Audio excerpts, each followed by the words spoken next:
¿Qué sucederá en los próximos meses de 2024? ¿Cuál será el impacto global y económico?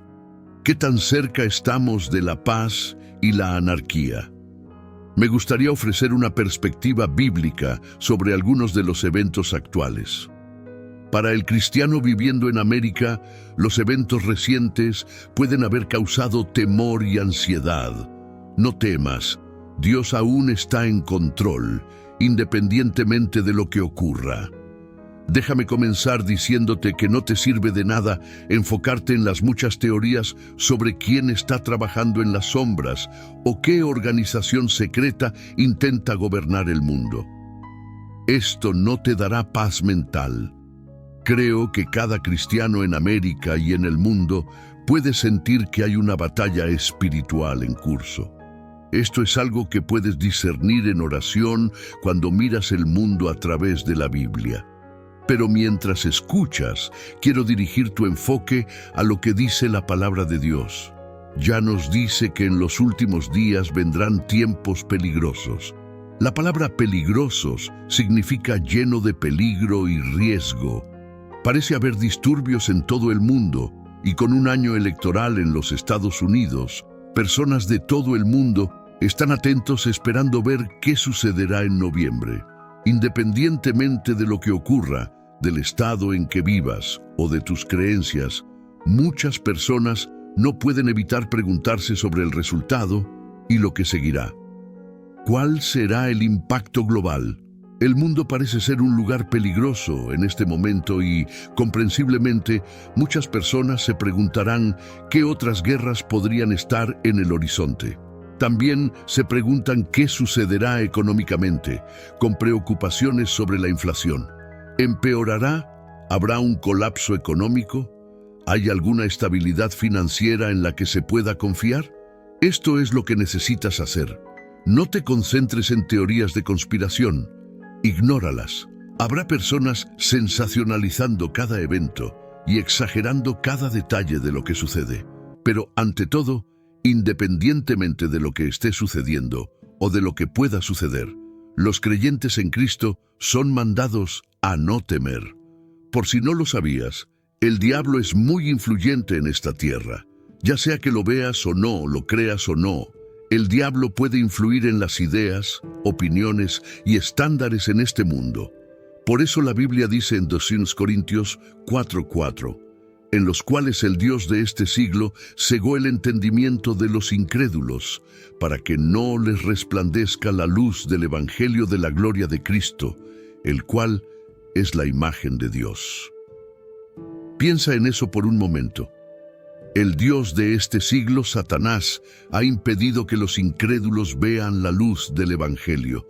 Con todos los eventos recientes, muchas voces en el mundo e incluso algunos comentaristas cristianos han dicho que estamos viendo el comienzo de la batalla de Gog y Magog, una batalla apocalíptica profetizada en Ezequiel 38 y 39, en el Antiguo Testamento y también en Apocalipsis 27:9, que dice: cuando los 1000 años se cumplan, Satanás será suelto de su prisión y saldrá para engañar a las naciones que están en los 4 ángulos de la tierra, a Gog y a Magog, a fin de reunirlos para la batalla, el número de los cuales es como la arena del mar. Y subieron sobre la anchura de la tierra y rodearon el campamento de los santos y la ciudad amada. Y de Dios descendió fuego del cielo y los devoró.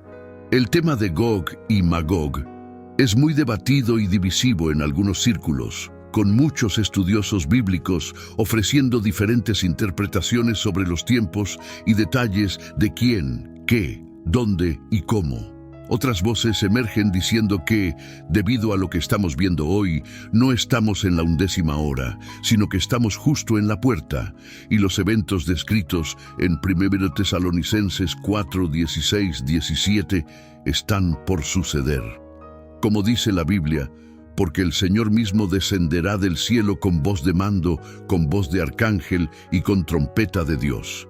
Y los muertos en Cristo resucitarán primero. Luego nosotros, los que vivimos, los que hayamos quedado, seremos arrebatados juntamente con ellos en las nubes para recibir al Señor en el aire. En el aire, entonces estaremos con el Señor para siempre.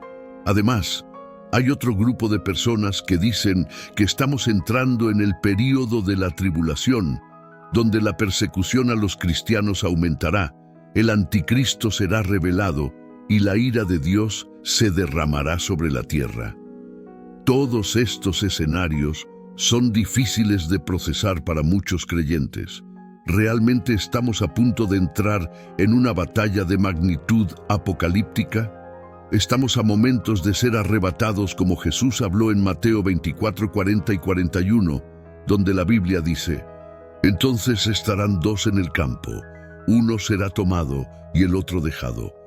Dos mujeres estarán moliendo en un molino, una será tomada y la otra dejada. Todos estos mensajes y posibilidades no tienen una respuesta clara, solo Dios en el cielo lo sabe.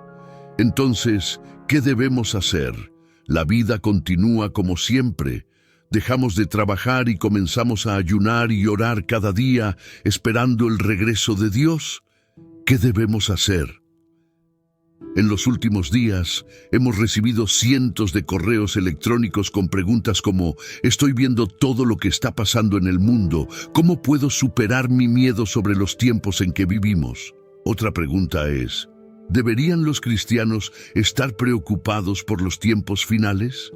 Y otra más: ¿debemos preocuparnos por lo que está sucediendo y lo cerca que estamos de que se cumplan las profecías bíblicas del fin de los tiempos?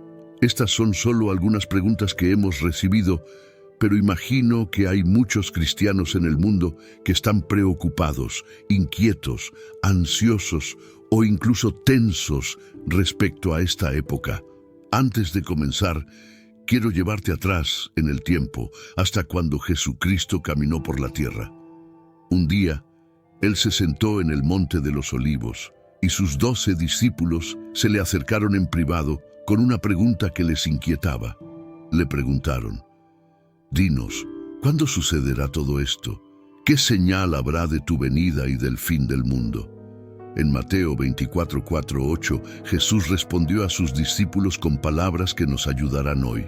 Él dijo: mirad que nadie os engañe, porque vendrán muchos en mi nombre diciendo: yo soy el Cristo, y engañarán a muchos, y oiréis de guerras y rumores de guerras.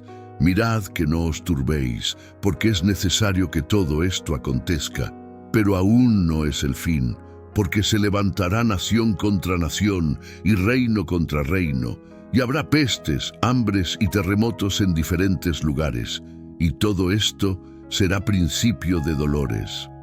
Mira de cerca, el primer signo que Jesús resaltó en los versículos 4 y 5 fue: cuidado con el engaño.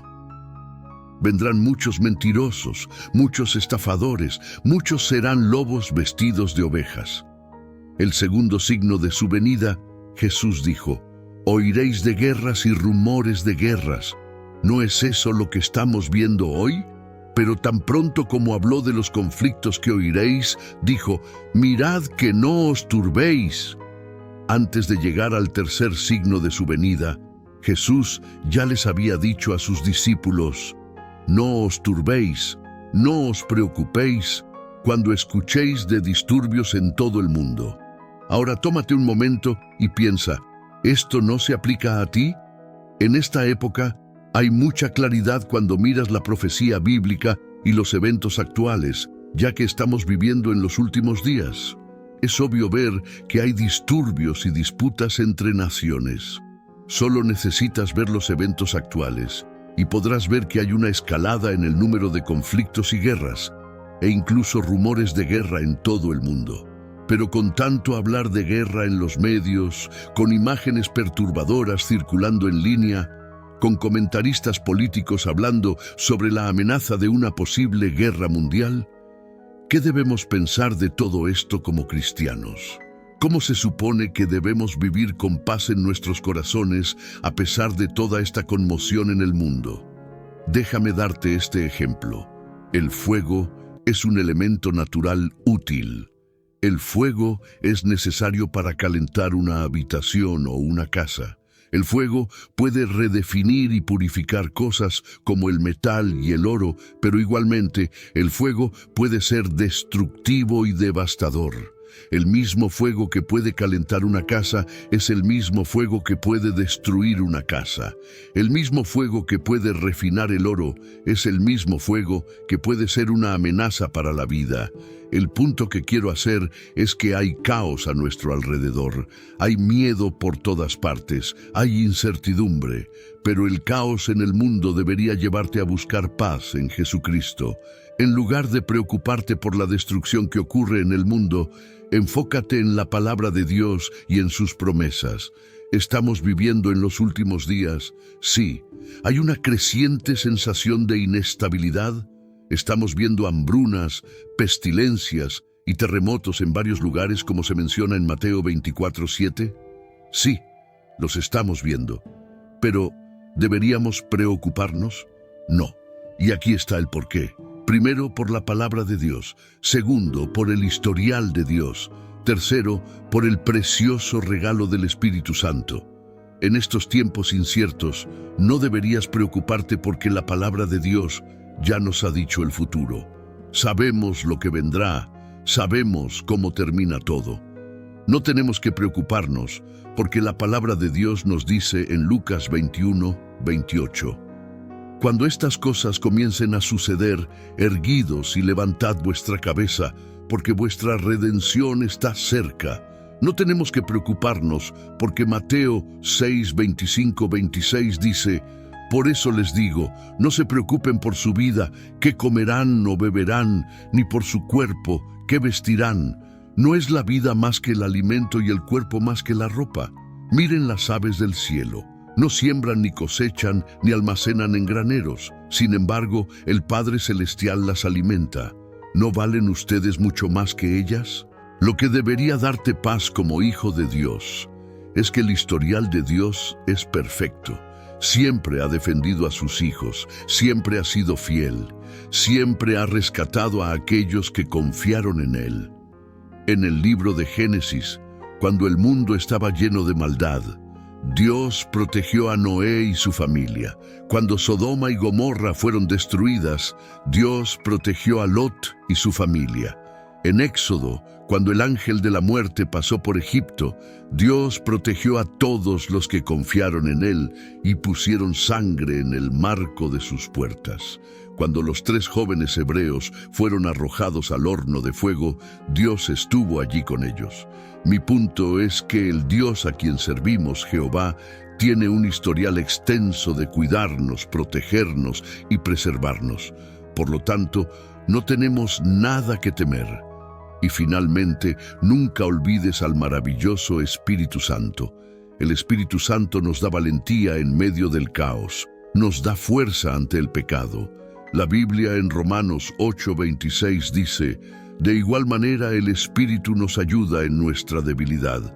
No sabemos qué deberíamos pedir, pero el Espíritu mismo intercede por nosotros con gemidos que no pueden expresarse con palabras.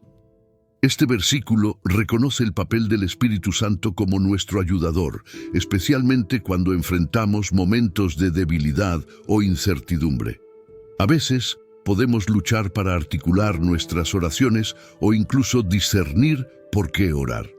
El Espíritu Santo viene a nuestro lado en estos momentos, intercediendo por nosotros con gemidos profundos que superan el lenguaje humano. Quiero decirte 2 cosas. La primera es lo que el diablo ama, y la segunda es lo que el diablo odia. El diablo ama hacerte temeroso, le encanta introducir el miedo en la vida de un creyente, y déjame decirte por qué. El miedo es lo opuesto a la fe. La palabra de Dios nos llama a vivir por fe y a confiar en que Dios está en control total. Por eso se nos dice que no estemos ansiosos por nada, se nos dice que no nos preocupemos, que no dejemos que nuestros corazones se turben una y otra vez. Y esto es porque Dios quiere que vivamos por fe y confiemos en Él en cada momento para cada necesidad. Pero el diablo quiere lo opuesto para ti y para mí. No quiere que vivamos por fe, por lo que introduce el miedo. Y cuando comienzas a vivir con un espíritu de miedo en tu vida, empiezas a ir en contra de la palabra de Dios y te llenas de ansiedad. Te preocupas por lo que vas a comer y beber, y por supuesto, tu corazón se turba. Este es el daño que trae el espíritu de miedo. Mira lo que la Biblia nos llama a hacer. La Biblia nos llama a ser valientes. El miedo es lo opuesto a eso. La Biblia nos llama a ser audaces. El miedo es lo opuesto. La Biblia nos llama a confiar en Dios. El miedo es lo opuesto porque dudas de que Dios pueda ser digno de confianza con aquello que te preocupa. Por eso al diablo le encanta introducir el miedo en la vida de las personas. Sin embargo, déjame decirte esto. Si hay algo que el diablo no soporta, es a un hombre o una mujer que rechaza el espíritu de miedo. Alguien que no se deja intimidar por lo que ve, sino que se rige por la palabra de Dios. El diablo no tiene ninguna posibilidad contra un creyente que se atreve a creer que nada es imposible para Dios. El diablo no puede ganar contra un creyente que se atreve a creer en la palabra de Dios. Algunas de nuestras mayores bendiciones llegan cuando nos atrevemos a creer, y algunos de nuestros mayores logros solo ocurren cuando nos atrevemos a creer. No hay límite al que Dios no esté dispuesto a llegar para no solo cumplir, sino superar tus expectativas. Si estás dispuesto a creer que Él puede hacer lo que dice que puede hacer. La traducción amplificada del Salmo 34:8 dice: «Prueben y vean que el Señor nuestro Dios es bueno». Dichoso, afortunado, próspero y favorecido por Dios es el hombre que encuentra refugio en Él. Así que tu informe médico puede decir una cosa, pero la palabra de Dios dice: «Pero Él fue herido por nuestras transgresiones, molido por nuestras iniquidades. El castigo por nuestra paz fue sobre Él, y por sus llagas fuimos nosotros curados». Los hechos pueden ser que no tengas la formación, la educación o las habilidades para ese puesto, pero la palabra de Dios dice en el Salmo 90:17, «Que la gracia del Señor nuestro Dios esté sobre nosotros. Confirma en nosotros la obra de nuestras manos». Sí, confirma la obra de nuestras manos. Cuando las circunstancias están en tu contra, confía en las promesas de Dios para tu vida. Cuando te enfrentes al miedo, es el momento de decir: «Dios, creo que eres más grande que lo que veo frente a mí. Eres más grande que los hechos de este mundo. No veo una salida, pero sé que tú puedes abrir un camino». Querido amigo, ten la mentalidad que dice: «No necesito tener todas las respuestas porque conozco a quien tiene todas las respuestas. No necesito saber cuál es el plan porque conozco al planificador, al Dios que orquesta todo. No necesito saber el por qué si conozco al que sabe. No necesito saber el cómo porque lo conozco a Él». Así que escúchame hoy, atrévete a creer en Dios y Él no te decepcionará. A lo largo de tu vida te encontrarás con desafíos y momentos que te pondrán a prueba. Llegará un momento en el que serás probado, y es en esa temporada cuando debes decidir aferrarte a algo. O te aferras a Jesús. Por eso el diablo introduce el miedo en la vida de las personas. Sin embargo, déjame decirte esto: si hay algo que el diablo no soporta, es a un hombre o una mujer que rechaza el espíritu de miedo, alguien que no se deja intimidar por lo que ve, sino que se rige por la palabra de Dios. El diablo no tiene ninguna posibilidad contra un creyente que se atreve a creer que nada es imposible para Dios. El diablo no puede ganar contra un creyente que se atreve a creer en la palabra de Dios. Algunas de nuestras mayores bendiciones llegan cuando nos atrevemos a creer, y algunos de nuestros mayores logros solo ocurren cuando nos atrevemos a creer. No hay límite al que Dios no esté dispuesto a llegar para no solo cumplir, sino superar tus expectativas, si estás dispuesto a creer que Él puede hacer lo que dice que puede hacer. La traducción amplificada del Salmo 34:8 dice: prueben y vean que el Señor nuestro Dios es bueno. Dichoso, afortunado, próspero y favorecido por Dios es el hombre que encuentra refugio en Él. Así que tu informe médico puede decir una cosa, pero la palabra de Dios dice: pero Él fue herido por nuestras transgresiones, molido por nuestras iniquidades. El castigo por nuestra paz fue sobre Él, y por sus llagas fuimos nosotros curados. Los hechos pueden ser que no tengas la formación, la educación o las habilidades para ese puesto, pero la palabra de Dios dice en el Salmo 90:17, que la gracia del Señor nuestro Dios esté sobre nosotros. Confirma en nosotros la obra de nuestras manos. Sí, confirma la obra de nuestras manos. Cuando las circunstancias están en tu contra, confía en las promesas de Dios para tu vida. Cuando te enfrentes al miedo, es el momento de decir: Dios, creo que eres más grande que lo que veo frente a mí. Eres más grande que los hechos de este mundo. No veo una salida, pero sé que tú puedes abrir un camino. Querido amigo, ten la mentalidad que dice: no necesito tener todas las respuestas porque conozco a quien tiene todas las respuestas. No necesito saber cuál es el plan porque conozco al planificador, al Dios que orquesta todo. No necesito saber el por qué si conozco al que sabe. No necesito saber el cómo porque lo conozco a Él. Así que escúchame hoy, atrévete a creer en Dios y Él no te decepcionará. A lo largo de tu vida te encontrarás con desafíos y momentos que te pondrán a prueba. Llegará un momento en el que serás probado, y es en esa temporada cuando debes decidir aferrarte a algo. O te aferras a Jesús, o te aferras a amigos y familiares, compañeros de trabajo o colegas, o te aferras a Jesús, o te aferras a cada palabra que dice el doctor o la opinión de los expertos. Te animo a elegir al Señor, a aferrarte a Jesucristo antes de escuchar la sabiduría mundana de aquellos que afirman saberlo todo. Solo cuando te atreves a ir contra las expectativas del mundo y estar con Jesucristo, puedes experimentar una vida de victoria. Así que, en medio de todo, en medio de lo que estás luchando, Dios te está diciendo que creas. Cree en Él, porque en su palabra ha dicho que tiene planes para ti, planes para prosperarte y no para dañarte, planes para darte esperanza y un futuro. El miedo no tiene efecto en el creyente que se levanta y dice: lo que me espera en el futuro lo enfrentaré con Jesús. Lo que venga contra mí, estaré protegido por Jesús, porque si Dios está conmigo, ¿quién podrá contra mí? Creo en Jesucristo, creo que Él es el camino, la verdad y la vida, y que nadie puede llegar al Padre excepto a través de Jesús. Creo que Él es el pan de vida, el que nos puede sostener.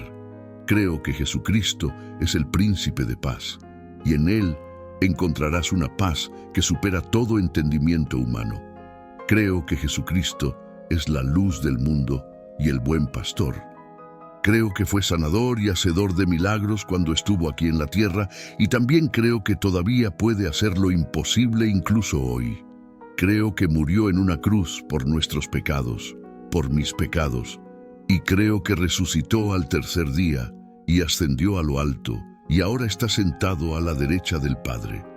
Escúchame, en el nombre de Jesús hay poder. Jesucristo es el nombre sobre todo nombre.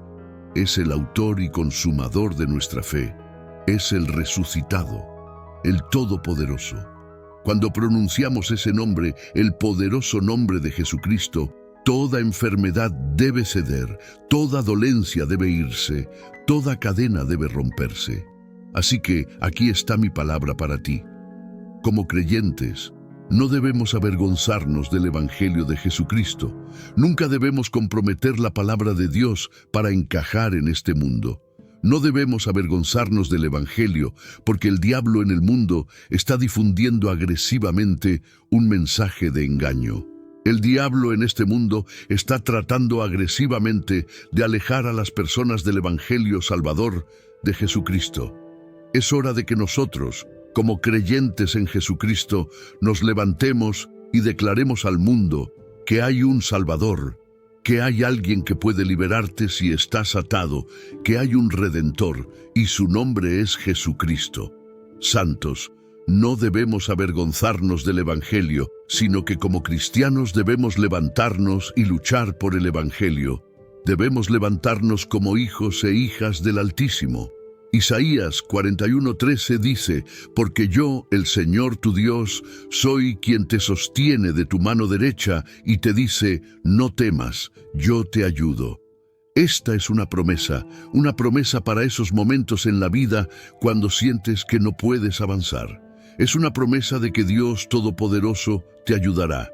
El Señor vendrá en tu ayuda, será tu apoyo, será tu pilar de fuerza.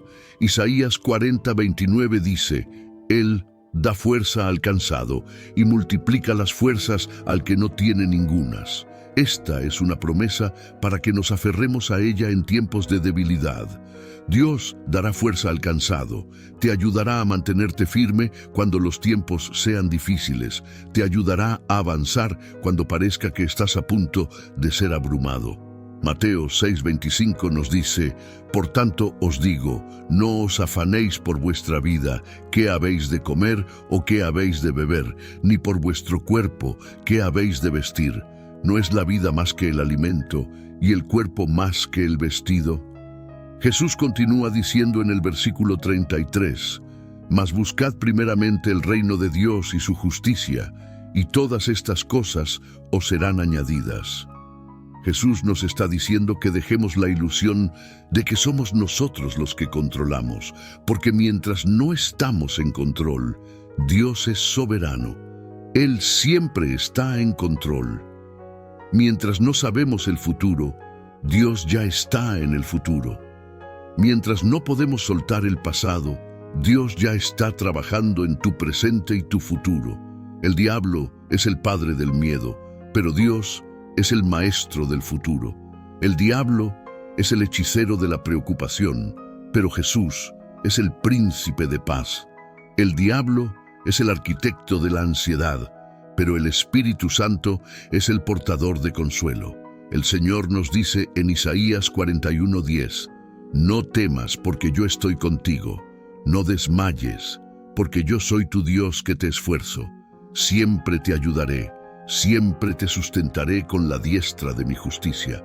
Como creyentes, nuestras vidas no deben estar dictadas por el miedo, sino por nuestra fe. Nuestras vidas no deben estar paralizadas por la preocupación, sino empoderadas por la palabra de Dios. Debemos recordar siempre que somos hijos del Altísimo. Hemos recibido las promesas de Cristo de que estará con nosotros siempre, hasta el fin del mundo. Y así, no hay nadie que pueda salvarnos porque Cristo ya nos ha salvado. El estrés y la ansiedad no tendrán la última palabra porque Cristo ya ha tenido la última palabra. El miedo no tendrá la última palabra porque Jesucristo ha derrotado el miedo. Jesucristo ha vencido al miedo. Su victoria es nuestra victoria. En lugar de vivir con temor, estamos llamados a vivir con confianza en las promesas de Dios. Jesús nos enseñó a confiar en Dios y a no preocuparnos por el mañana, porque cada día trae sus propios desafíos. Mateo 6:34 dice, así que no os preocupéis por el día de mañana, porque el día de mañana traerá su propio afán. Basta a cada día su propio mal. Esto significa que debemos vivir cada día con fe y confianza en Dios, sabiendo que Él tiene el control de nuestras vidas y de nuestro futuro. También es importante recordar que no estamos solos en nuestras luchas. Dios nos ha dado el Espíritu Santo para ser nuestro consolador y ayudador. En Juan 14:26, Jesús dijo: «Mas el Consolador, el Espíritu Santo, a quien el Padre enviará en mi nombre, Él os enseñará todas las cosas y os recordará todo lo que yo os he dicho». El Espíritu Santo está con nosotros para guiarnos, fortalecernos y consolarnos en momentos de dificultad.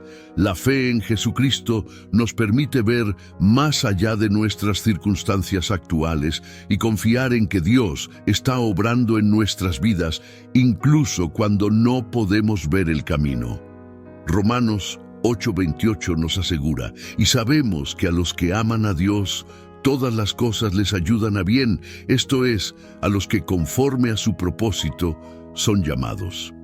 Esto significa que independientemente de lo que enfrentemos, Dios puede y usará cada situación para nuestro bien y para su gloria. Para concluir, quiero animarte a mantener tu fe firme en Jesucristo. No importa lo que enfrentes, recuerda que Dios está contigo. Él te fortalece, te guía y te sostiene. Como dice Filipenses 4:13, todo lo puedo en Cristo que me fortalece. Cuando te sientas abrumado por el miedo o la preocupación, vuelve a las promesas de Dios. Ora, busca su paz y confía en su plan. Recuerda que eres un hijo o una hija del Dios Altísimo, y Él nunca te dejará ni te abandonará. Hebreos 13:5 nos recuerda: «Nunca te dejaré ni te desampararé». Vivamos, pues, con la confianza de que Dios está a nuestro lado y que en Jesucristo tenemos la victoria. No dejemos que el miedo nos controle, sino que permitamos que la fe en Dios guíe nuestras vidas, porque en Él y solo en Él encontramos verdadera paz, esperanza y amor eterno. 5 acontecimientos que ocurrieron después de la muerte de Jesús. Número 1. La declaración de fe del centurión. Cuando Jesús murió, no fue solo un fin, sino el comienzo de algo transformador para la humanidad. Una de las reacciones más impactantes a la muerte de Jesús fue la del centurión romano, quien al presenciar estos eventos declaró: «Verdaderamente este hombre era hijo de Dios».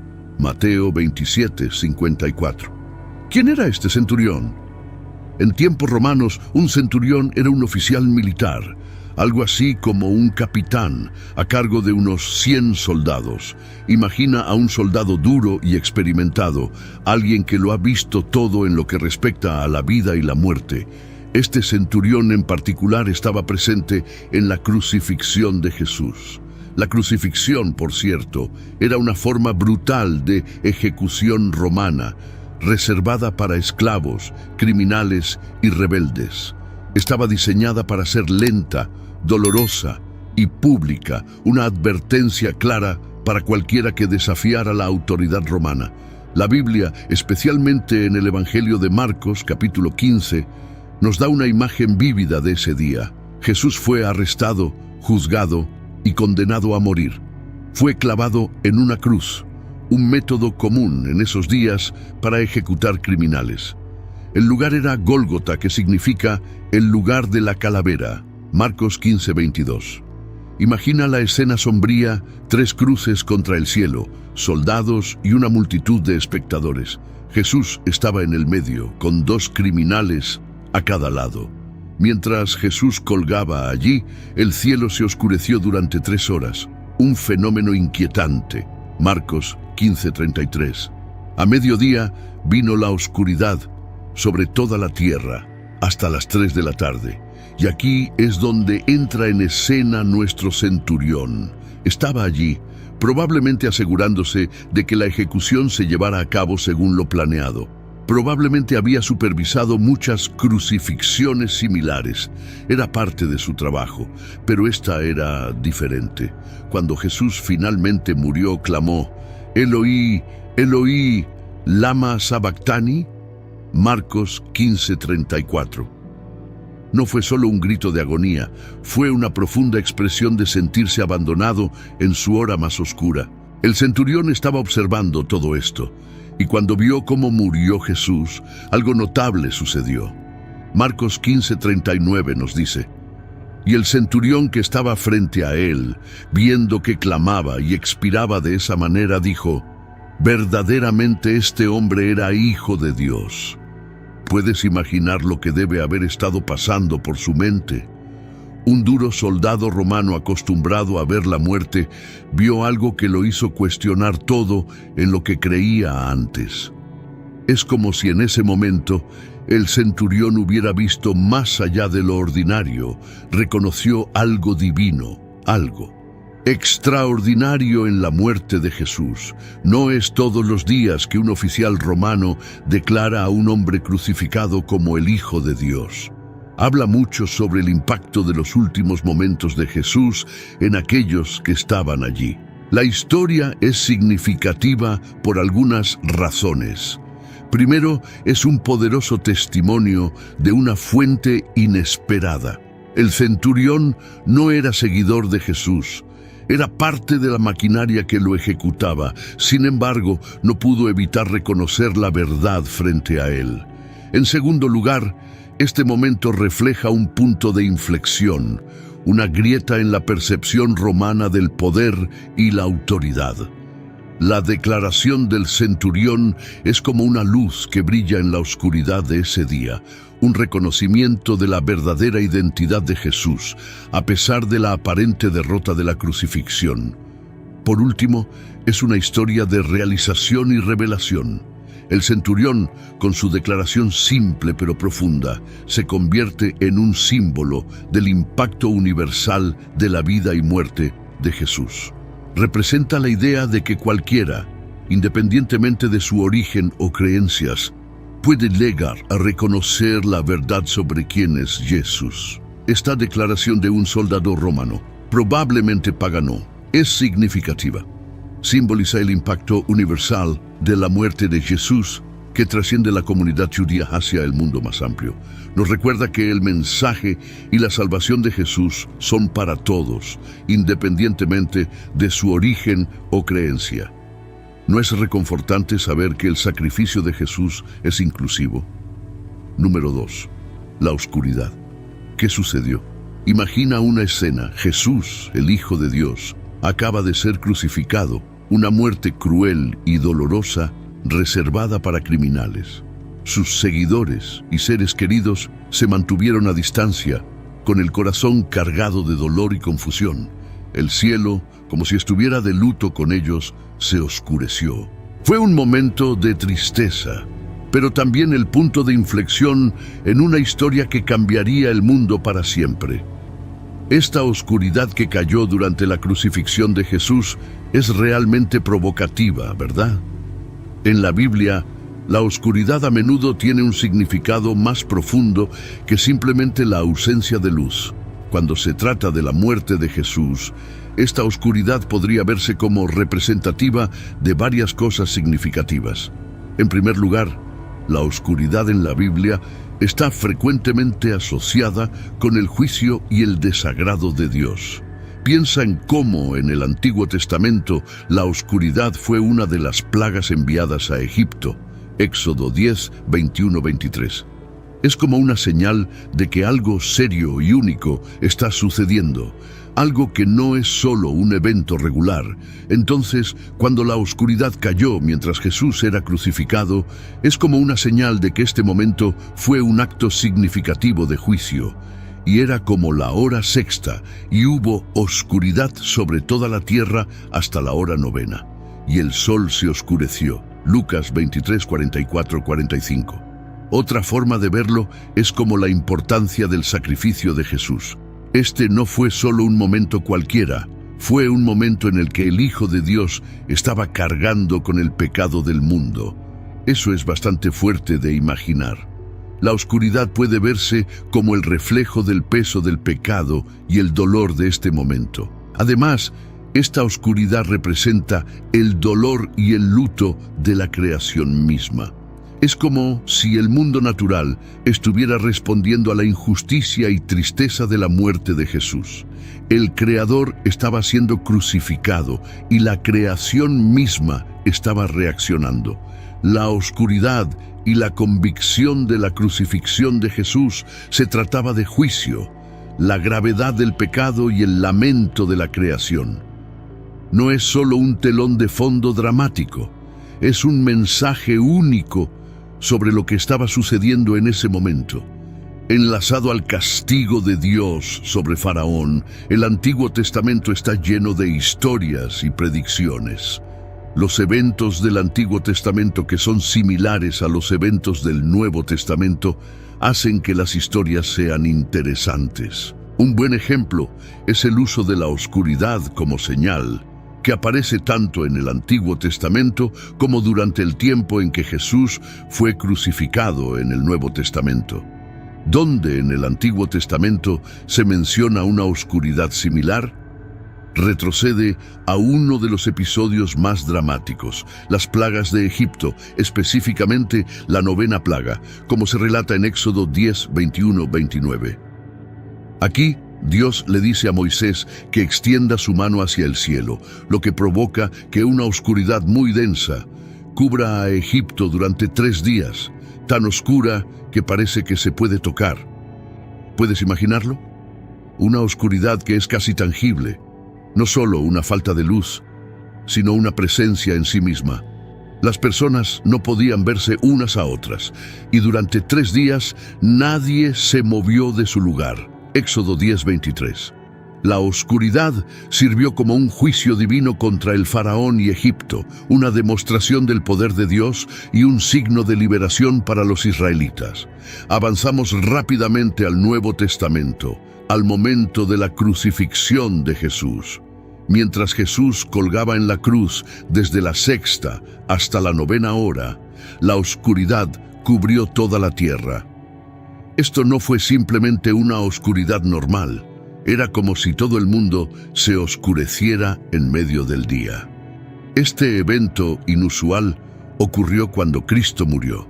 Piénsalo de esta manera: antes de que ocurrieran cosas buenas, hubo oscuridad.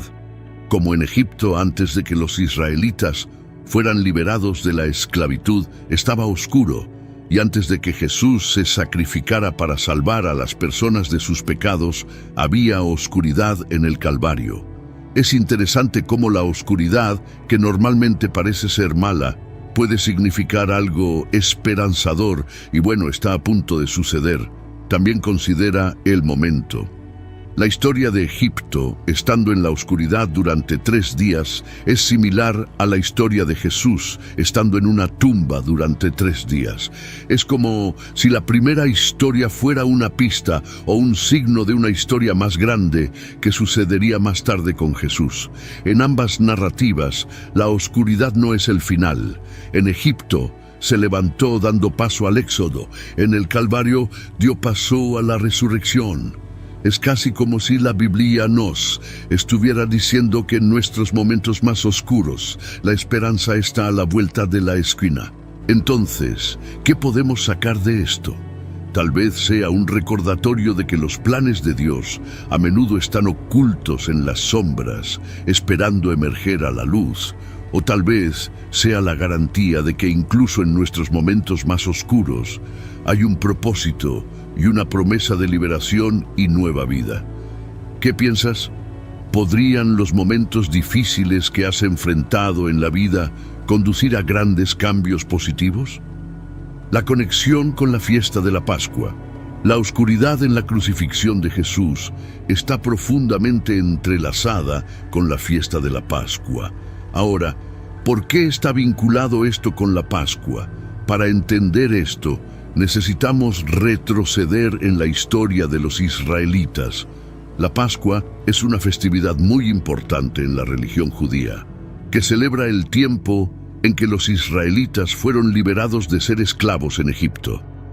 El evento central de la Pascua es el Cordero Pascual, un sacrificio hecho como signo de la promesa de Dios de perdonar a los israelitas de la 10ª plaga que golpeó a Egipto, la muerte de los primogénitos. Aquí es donde se vuelve claro el vínculo. La crucifixión de Jesús que ocurrió durante la Pascua no es una coincidencia.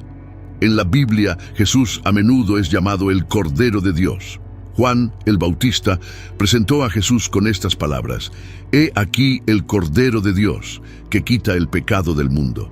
Juan 1:29. La muerte de Jesús es similar a la forma en que se sacrificaba el Cordero Pascual en el pasado.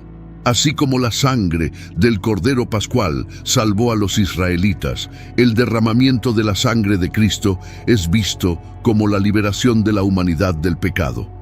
¿Pero por qué la oscuridad? En la Biblia, la oscuridad a menudo representa el desagrado de Dios y su juicio sobre el pecado.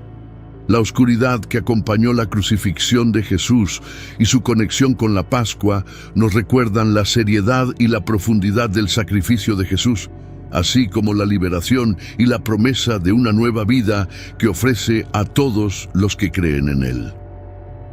El juicio por el pecado, la oscuridad representa la tristeza y la desesperanza en un mundo sin Jesús, lo que significa que Jesús trae luz y esperanza al mundo una vez más. Jesús se dirigió a la multitud y dijo: «Yo soy la luz del mundo, el que me sigue no andará en tinieblas, sino que tendrá la luz de la vida». Juan 8:12. Por lo tanto, la muerte de Jesús sumerge temporalmente al mundo en la oscuridad, tanto literal como espiritualmente, pero la historia no termina en la oscuridad. Así como la Pascua condujo a la liberación de los israelitas, la resurrección de Jesús trae esperanza y luz de nuevo al mundo. Es una hermosa narrativa de redención y renovación. ¿No es interesante cómo la Pascua y la crucifixión, aunque ocurrieron hace cientos de años, están tan relacionadas? La sangre del Cordero Pascual trajo liberación física a los israelitas, mientras que el sacrificio de Jesús se ve como la liberación espiritual de toda la humanidad. La oscuridad en la crucifixión simboliza la gravedad de este momento, un mundo perdido en el pecado, pero también prepara el escenario para el regreso triunfante de la luz. La resurrección de Jesús, por lo tanto, la oscuridad en la crucifixión de Jesús, es un signo único que se remonta a la Pascua, significa juicio, la seriedad del sacrificio de Jesús y la ausencia temporal de la luz del mundo. Pero así como la historia de la Pascua no terminó con las plagas, nuestra creencia en Jesús no termina con la crucifixión. La resurrección trae luz y esperanza, al igual que la liberación de los israelitas en Egipto. La oscuridad que envolvió la tierra inmediatamente después de la crucifixión de Jesús es uno de esos momentos en la Biblia que captura la imaginación y provoca profundos pensamientos. ¿Cuál es el significado y qué significa? En primer lugar, Jesús, después de ser traicionado, juzgado y condenado, fue crucificado desde el mediodía hasta las 3 de la tarde. La oscuridad cubrió toda la tierra. Relatos similares están en Marcos 15:33 y Lucas 23:44-45. Esto no fue un evento típico, era mediodía, un momento en que el sol está en su punto más brillante. Entonces, ¿por qué la oscuridad repentina? La hora también es crucial. 2 Corintios 5:21 explica que Dios hizo que aquel que no conocía pecado fuera pecado por nosotros, para que nosotros fuéramos hechos justicia de Dios. Es conmovedor pensar que cuando Jesús llevaba a los pecados del mundo, todo se oscureció cuando fue crucificado, como si la luz se extinguiera momentáneamente, dejando al mundo en la oscuridad. ¿No te hace preguntarte sobre las implicaciones espirituales?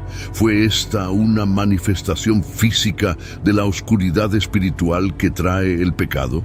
Además, este evento cumplió la profecía del Antiguo Testamento. En aquel día, dice el Señor Omnipotente, haré que el sol se ponga al mediodía y que la tierra se oscurezca en pleno día. Amós 8:9. ¿Podría esta oscuridad ser el cumplimiento de esta profecía, indicando que la crucifixión de Jesús fue parte del plan divino de Dios para la salvación? La oscuridad es significativa por lo que siguió. La oscuridad duró 3 horas y luego Jesús clamó y entregó su espíritu. La oscuridad fue temporal. al igual que la separación entre Dios y la humanidad que Jesús vino a abrigar. Su resurrección, que siguió poco después, trajo de nuevo la luz al mundo, tanto literal como figurativamente. Es asombroso pensar que los peores momentos de la historia fueron solo el comienzo de los mejores. El cielo oscuro, cuando Jesús fue crucificado, está lleno de significado. Muestra cómo Dios se siente acerca de las malas acciones, lo que el mundo es sin Jesús y que Dios y las personas estuvieron separados por un corto tiempo. Muestra fuertemente la importancia de la muerte de Jesús y la esperanza que trae su resurrección. El impacto de la muerte de Jesús en la naturaleza es bastante misterioso, ¿verdad? Es como si la naturaleza misma estuviera reaccionando a este evento monumental. Para empezar, recuerda cómo la Biblia habla de la oscuridad que cubre la tierra. Es intrigante pensar en el mediodía convirtiéndose en noche oscura. Es como si el sol mismo estuviera de luto y luego imagina la tierra temblando y las rocas dividiéndose en el mismo momento de la muerte de Jesús. Es como si la tierra misma estuviera respondiendo a algo extraordinario que estaba sucediendo. Estos eventos son la forma en que la naturaleza reconoce la importancia de la muerte de Jesús. No es todos los días que escuchamos sobre el mundo natural reaccionando de manera tan dramática. ¿No te hace preguntarte sobre la conexión más profunda entre los eventos espirituales y el mundo físico? El día en que Jesús murió estuvo marcado por una serie de eventos extraordinarios que iban más allá de su crucifixión. Es casi como si todo el mundo estuviera respondiendo a lo que estaba sucediendo. Estos eventos son profundamente significativos. Significaron el fin del antiguo pacto y el comienzo del nuevo, y el mensaje de que a través del sacrificio de Jesús, todos ahora tenían acceso directo a Dios. Este momento, con sus fenómenos naturales acompañantes, enfatiza la importancia de la muerte de Jesús. No es solo un evento histórico, es un punto de inflexión que remodeló el pensamiento religioso y la comprensión. Estos acontecimientos extraordinarios resaltan la importancia de lo que estaba sucediendo. La muerte de Jesús no fue solo la ejecución de un hombre, sino un momento que cambió el curso de la historia y la creencia espiritual. Ahora echemos un vistazo a los eventos exactos que ocurrieron cuando Jesús murió. Número 3. El velo rasgado. ¿Qué sucedió cuando Jesús murió? La Biblia relata un evento extraordinario, el rasgado del velo en el templo. Este momento es rico en significado. Primero, imagina el templo en Jerusalén, el corazón del culto judío. Dentro había una cortina o velo especial que separaba el santo de los santos, donde se creía que residía la presencia de Dios, del resto del templo. Este velo no era una simple tela delgada, sino un material grueso y elaborado que representaba la separación entre Dios y la humanidad debido al pecado. Ahora imagina el momento de la muerte de Jesús en la cruz. Este no fue un evento pequeño. El velo se rasgó de arriba a abajo, no de abajo arriba, como si lo hubieran hecho manos humanas, lo que significaba intervención divina. Pero, ¿qué significa este acto dramático? La conexión con el Antiguo Testamento, el rasgado del velo del templo en el mismo momento de la muerte de Jesús, está profundamente arraigado en las tradiciones del Antiguo Testamento. Para entender su pleno significado, sumerjámonos en la narrativa y conectemos los puntos. Primero, pongamos en escena el Antiguo Testamento. El templo en Jerusalén era el punto focal de la vida religiosa judía. La parte más sagrada del templo era el Santo de los Santos, separado por un velo. Este velo no era una cortina ordinaria, era un material grueso y ornamentado que servía como una barrera física y simbólica entre Dios y la humanidad. Solo el sumo sacerdote podía entrar en este espacio sagrado, y eso solo una vez al año en Yom Kippur, el día de la expiación. para ofrecer sacrificios por los pecados del pueblo. Levítico 16, 2, 34. Era un recordatorio continuo de la barrera que el pecado había creado entre Dios y la humanidad. El rasgado del velo del templo, en el mismo momento de la muerte de Jesús, está profundamente arraigado en las tradiciones del Antiguo Testamento. Para entender su pleno significado, sumerjámonos en la narrativa y conectemos los puntos. Primero, pongamos en escena el Antiguo Testamento. El templo en Jerusalén era el punto focal de la vida religiosa judía. La parte más sagrada del templo era el Santo de los Santos, separado por un velo. Este velo no era una cortina ordinaria, era un material grueso y ornamentado que servía como una barrera física y simbólica entre Dios y la humanidad.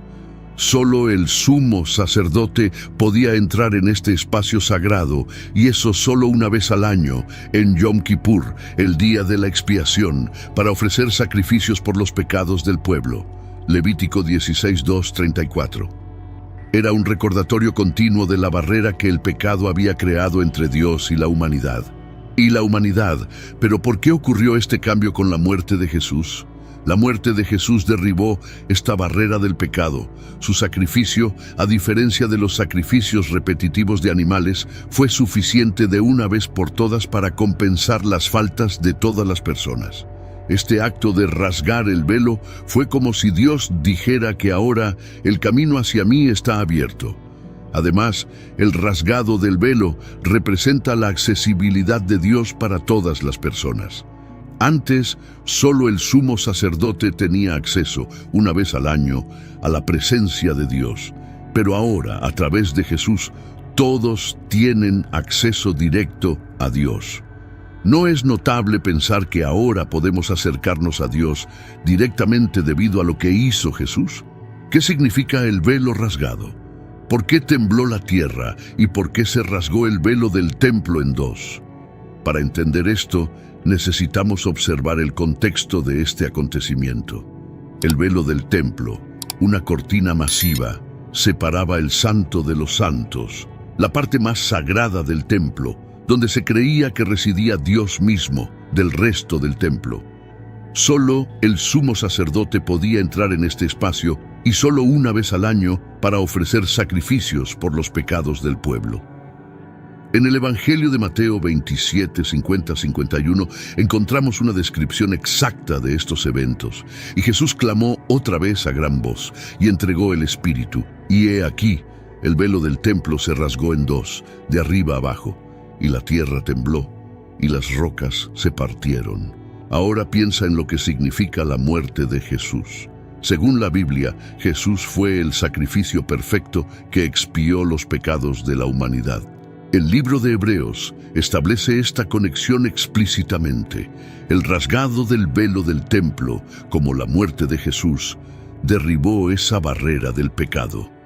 Pero hay más. El hecho de que el velo se rasgara de arriba abajo sugiere una acción divina, no humana. Es como si Dios mismo estuviera derribando la barrera. Este acto simboliza el fin del antiguo pacto y el amanecer del nuevo.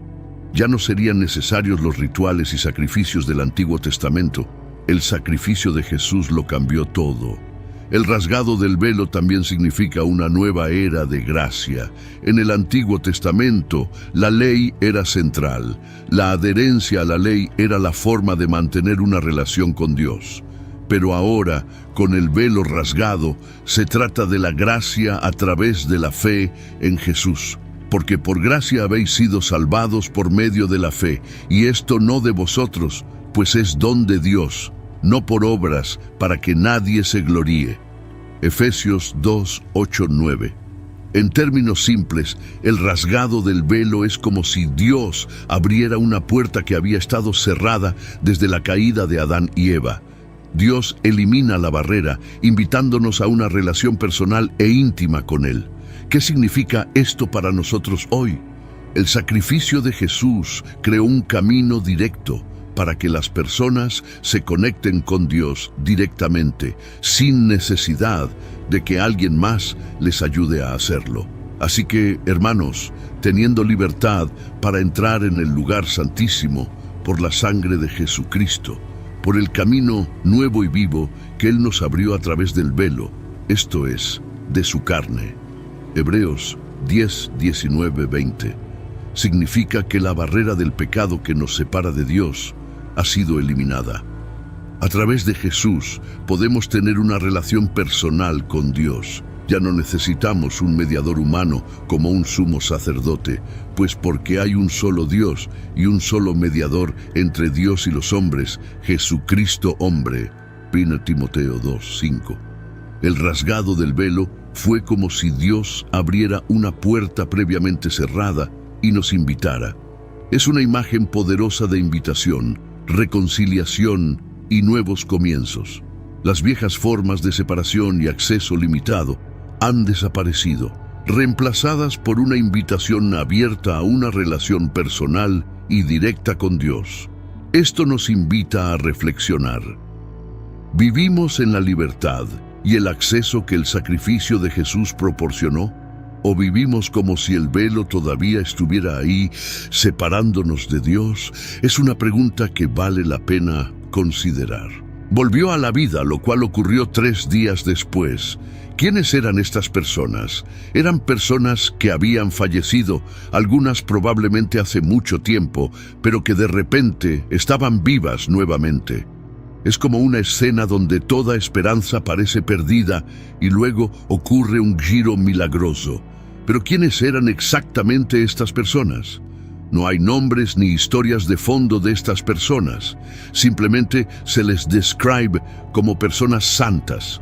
Este término probablemente se refiere a creyentes fieles, quizás profetas o personas justas del pasado. Ya sabes, el tipo de personas que vivieron sus vidas con y para Dios. Pero, ¿por qué sucedió esto? Aquí es donde se pone realmente interesante. Este evento fue como un avance, un adelanto de lo que estaba por suceder. Jesús mismo iba a resucitar 3 días después. Es como si estas personas resucitadas estuvieran preparando el escenario para el evento principal, la propia resurrección de Jesús. Piénsalo como una poderosa señal de que la muerte no es el final de la historia, no para Jesús y no para aquellos que creen en Él. ¿Y qué les sucedió a estas personas resucitadas? Aparecieron a muchos en Jerusalén, lo que debe haber sido asombroso. Imagina ver a alguien a quien llorabas de vuelta a la vida y caminando. Todo el evento habla del poder de lo que Jesús estaba a punto de hacer. Su resurrección no fue solo un milagro único, fue un cambio de juego, una señal de que la vida triunfa sobre la muerte. Es como si la resurrección de estas personas santas estuviera diciendo: si Dios puede hacer esto por nosotros, espera a ver lo que tiene reservado con Jesús. Conexión con el Antiguo Testamento. ¿Cómo se conecta la resurrección de los muertos en el momento de la muerte de Jesús con el Antiguo Testamento? El Antiguo Testamento está lleno de pistas y pronósticos sobre eventos que se describirían en el Nuevo Testamento, como la vida de Jesús, su muerte y su regreso a la vida. Veamos el panorama general. El Antiguo Testamento está lleno de profecías y señales que apuntan hacia Jesús. Es como una larga historia con pistas esparcidas por todas partes que conducen a una gran revelación. La resurrección de los muertos cuando Jesús murió puede verse como uno de esos grandes momentos de revelación. En cuanto a la resurrección de los muertos, la Biblia no da una profecía directa del Antiguo Testamento sobre este evento específico, pero habla mucho sobre la resurrección en general. Por ejemplo, en el libro de Daniel hay un verso muy interesante, Daniel 12:2, que dice: y muchos de los que duermen en el polvo de la tierra serán despertados, unos para vida eterna y otros para vergüenza y confusión perpetua. Este verso es como un adelanto de la idea de que habrá una resurrección, un despertar de la muerte. Luego está Isaías 26:19, que dice: tus muertos vivirán, sus cadáveres resucitarán. Despierten y griten de alegría los que viven en el polvo, porque tu rocío es como el rocío del amanecer. La tierra dará a luz a sus muertos. Estos versículos preparan el terreno para lo que sucedió cuando Jesús murió. Es como si el Antiguo Testamento estuviera diciendo: mantén los ojos abiertos porque la resurrección va a ser un gran evento. Y luego, en el Nuevo Testamento, cuando Jesús muere y estas personas resucitan, es como una confirmación, una señal poderosa de que lo que se prometió o insinuó en el Antiguo Testamento se está cumpliendo. La resurrección de los muertos y la muerte de Jesús también enfatizan un tema importante en la Biblia: el poder de Dios sobre la vida y la muerte.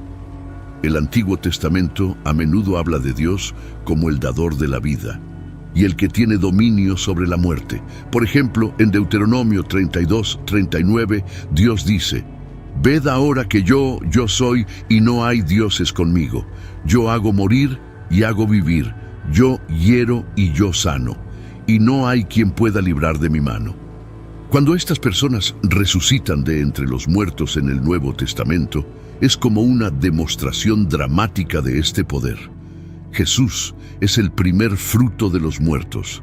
Imagina que estamos armando un rompecabezas de una historia que se extiende a lo largo de dos partes, el Antiguo y el Nuevo Testamento. En el Nuevo Testamento, especialmente en 1 Corintios 15:20, dice: pero ahora Cristo ha resucitado de entre los muertos. Él es el primero de los que duermen. Este término, primer fruto, es una analogía agrícola. Se refiere a la primera porción de una cosecha que a menudo se ofrecía a Dios como señal de gratitud y esperanza de más por venir. Es como decir: aquí está la primera y mejor parte, y hay mucho más de donde vino. Así que cuando Jesús es descrito como el primer fruto, implica que es el primer ejemplo de lo que está por venir en términos de resurrección. Es la prueba de que la vida después de la muerte es real y no es solo algo único. Es como cuando ves la primera flor florecer en primavera, sabes que el resto de las flores están en camino. Por ejemplo, en el libro de Levítico, capítulo 23:10, se habla de presentar los primeros frutos a Dios como una ofrenda. Esto era un símbolo de confianza y gratitud, reconociendo que Dios proporcionaba toda la cosecha. Ahora, avancemos rápidamente al Nuevo Testamento, cuando Jesús es descrito como los primeros frutos de los muertos. Es como decir que Él es el primer y mejor ejemplo de lo que está por venir para todos los que creen en Él. Así como los primeros frutos eran una promesa de más cosecha por venir, la resurrección de Jesús se ve como una promesa de una futura resurrección para los creyentes. Es como si Jesús estuviera allanando el camino, mostrando lo que está reservado para aquellos que lo siguen. Esta conexión es bastante interesante porque muestra la continuidad entre el Antiguo y el Nuevo Testamento. No es aleatorio, hay un vínculo profundo y significativo. El concepto de los primeros frutos en el Antiguo Testamento prepara el escenario para entender la resurrección de Jesús en el Nuevo Testamento.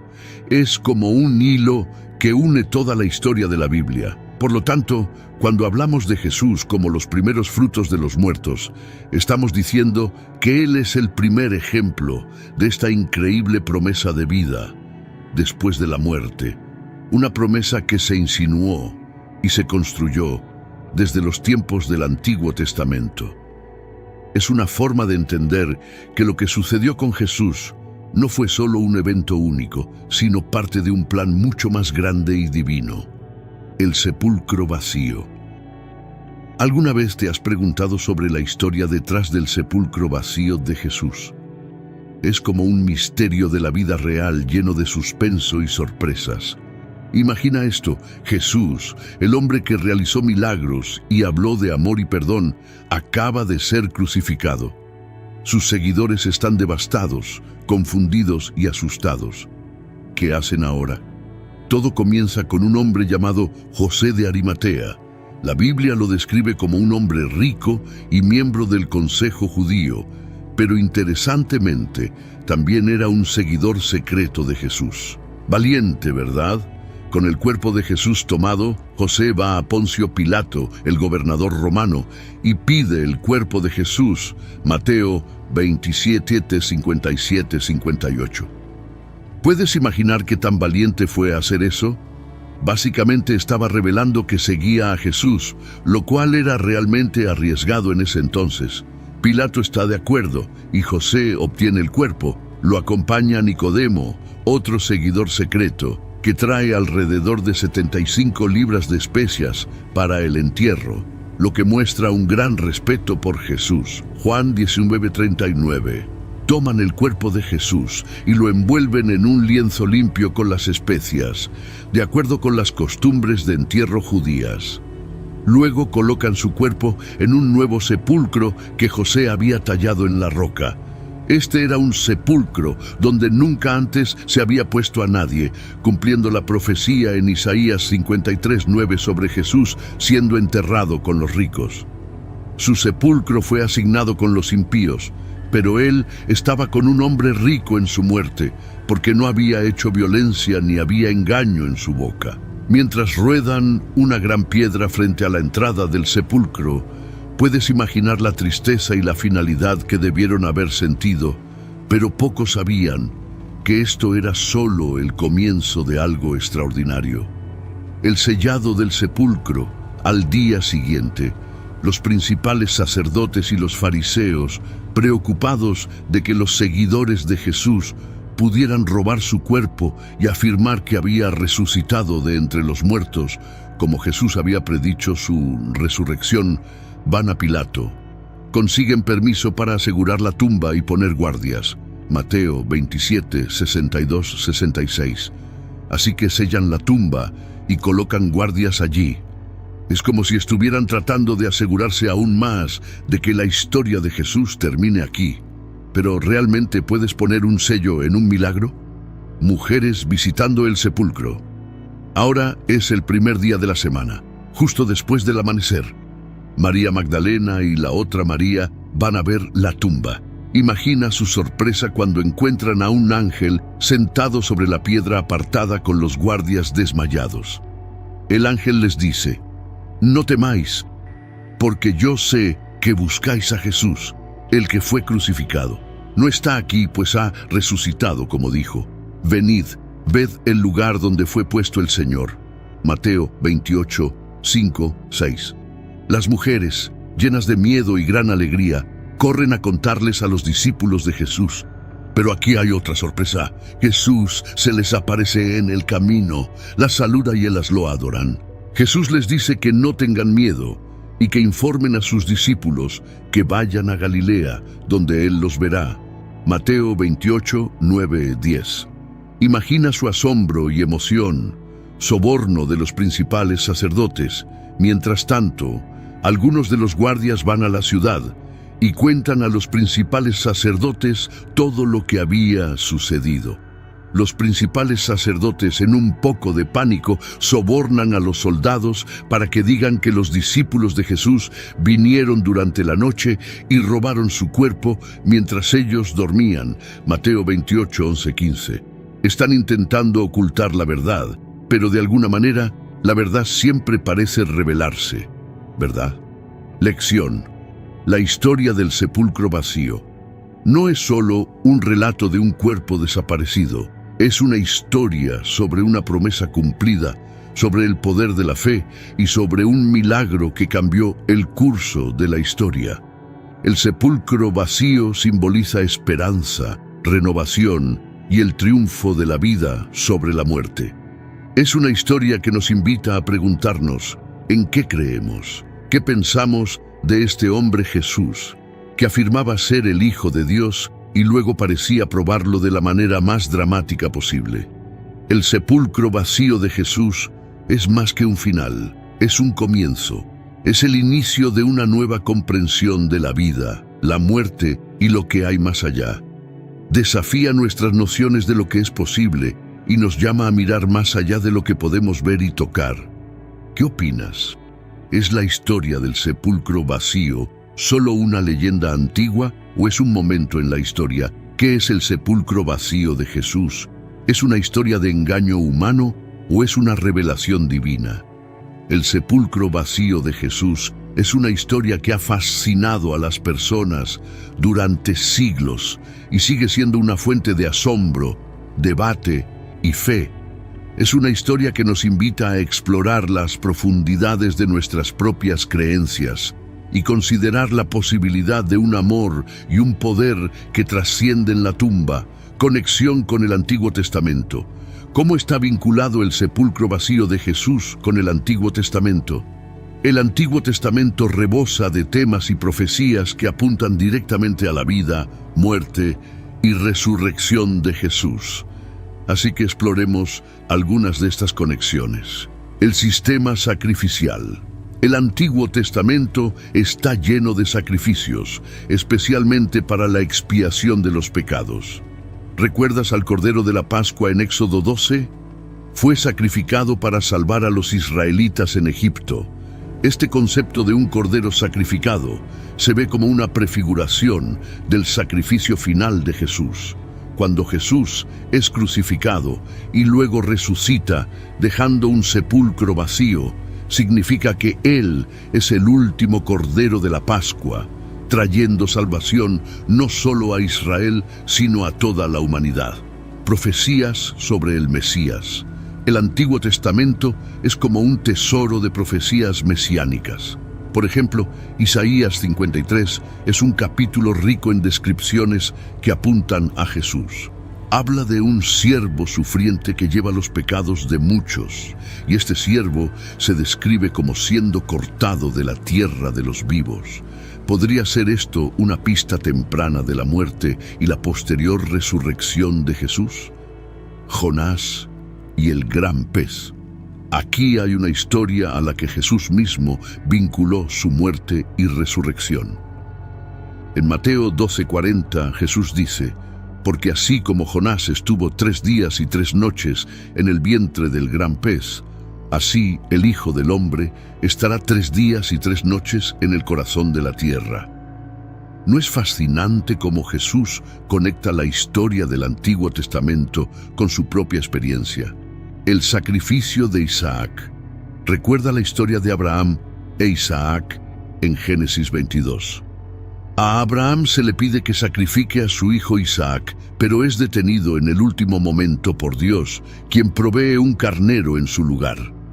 Esta historia se ve como un paralelo al ofrecimiento de su hijo Jesús como sacrificio por parte de Dios. La diferencia clave en el caso de Jesús es que el sacrificio se completa, pero luego se revierte por la resurrección, simbolizada por el sepulcro vacío. Pistas de la resurrección. Aunque el Antiguo Testamento no habla explícitamente de la resurrección como la entendemos en el Nuevo Testamento, tiene momentos donde se insinúa la resurrección. Toma la visión de Ezequiel del Valle de los Huesos Secos en Ezequiel 37. Es una imagen poderosa de la vida siendo insuflada en huesos muertos, simbolizando la revitalización de la nación de Israel. ¿Podría esto también ser un símbolo que representa la resurrección que condujo al sepulcro vacío de Jesús? Entender el sepulcro vacío. Entonces, ¿cómo envolvemos nuestra cabeza en todas estas conexiones? Es como si el Antiguo Testamento hubiera trazado un camino que lleva a la gran revelación del sepulcro vacío.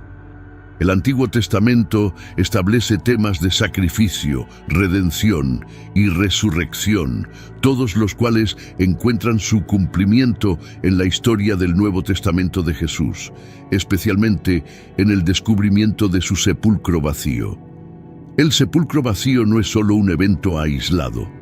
Hoy en día es un recordatorio del inmenso sacrificio que Jesús hizo y del increíble poder de su muerte y resurrección. A través de su sufrimiento y muerte, Jesús derribó las barreras del pecado y la muerte que separaban a la humanidad de Dios. El velo rasgado, el terremoto, la resurrección de los santos y el sepulcro vacío son poderosos símbolos de esta nueva realidad. En medio de todo esto, es importante preguntarnos cómo esta historia afecta mi vida. ¿Entiendo realmente la magnitud de lo que Jesús hizo por mí en la cruz? Los eventos que siguieron inmediatamente a la muerte de Jesús son más que simples hechos históricos, son invitaciones a reflexionar sobre nuestras propias vidas y nuestra relación con Dios. ¿Por qué importan estos eventos para nosotros hoy?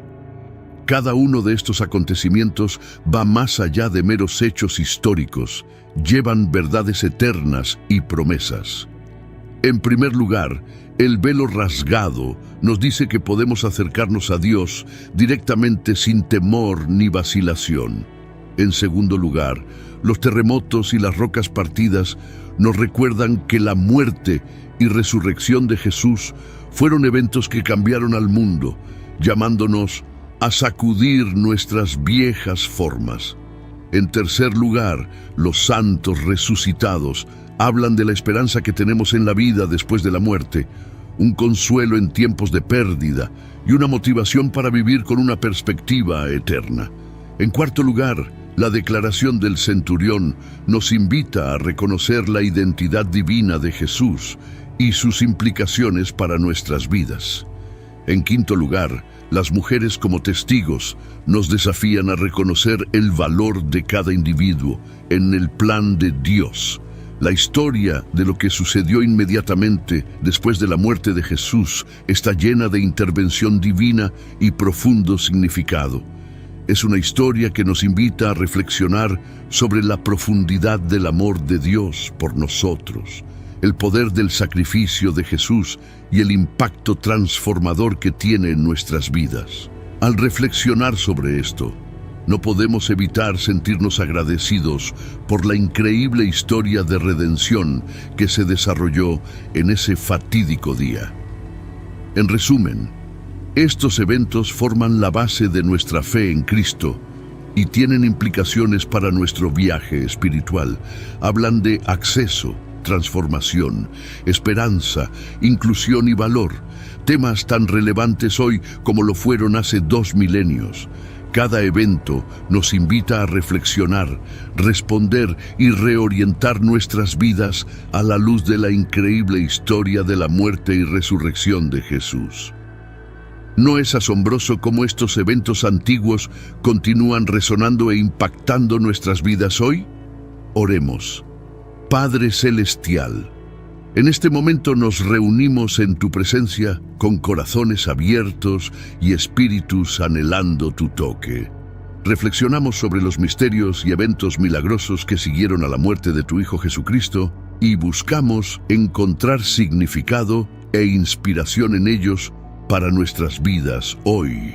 Por la oscuridad que cubrió la tierra, representando profunda tristeza y desesperación, nosotros también experimentamos momentos de oscuridad abrumadora, tiempos en que la esperanza parece distante y la alegría se siente perdida. Estos tiempos nos recuerdan que, al igual que la oscuridad eventualmente se disipó, nuestros momentos de desesperación no son eternos. Concédenos el valor de aferrarnos a la fe, incluso cuando la luz es tenue.